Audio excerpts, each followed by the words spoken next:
Central Oklahoma is very important.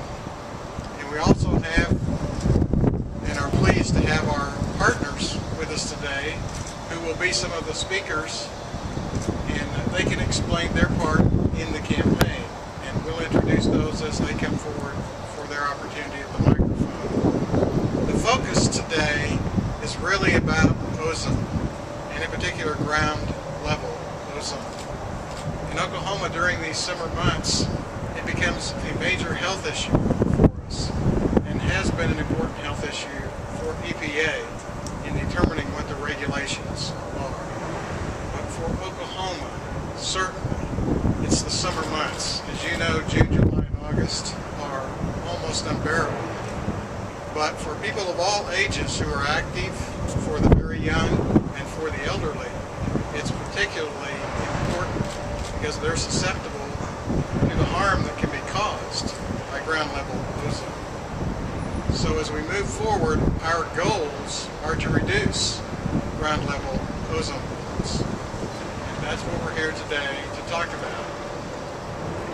There is some good news, and there is some bad news, of course. The good news is that as we sit here today, we are a clean air city. We are in attainment as far as regulations and standards that have been issued by the EPA. So that's important to Central Oklahomans, not only from a health perspective, but from an economic development perspective. I would say we're in the shadow of the Devon Tower, but there are no shadows. That's clear evidence of the economic development in Central Oklahoma, and that's important. Now the bad news is that at the end of July, the EPA has told us they will issue some new regulations, and that those standards for ozone levels will be lower, and they've told us the range that will be. The difficulty for us is, if you look at the historical evidence of our ozone levels, it will be very difficult for us to stay as a clean air city and to be able to maintain that status. So that's a little discouraging. But the summer ozone season in Central Oklahoma starts now. And we have clean air alert days, and those are opportunities for people to know when it's important to change small behaviors in your daily activity. Because if we can make some small changes to our behaviors, it can make the very difference in whether we're in attainment under EPA standards or not. ACOG has previously issued through the years tips which help individual people.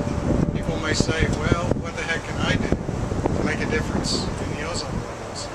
There are things that you can do, and I hope that you will take heed of the season that we're in and make some of those changes.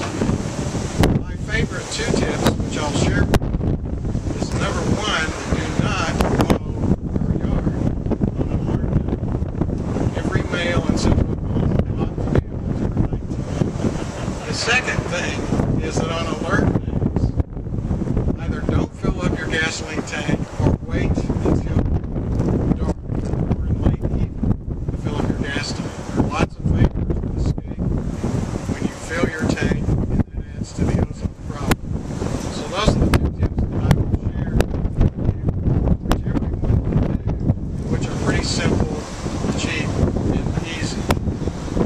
Now, on the other side of me are some impressive vehicles, and we appreciate the people who brought those to Central Oklahoma, but they should provide to you some hope that there are options for fueled vehicles in Central Oklahoma which will lower ozone levels. So I hope everybody will walk up and down the aisle and touch and feel these vehicles and consider buying an alternatively fueled vehicle of your choice.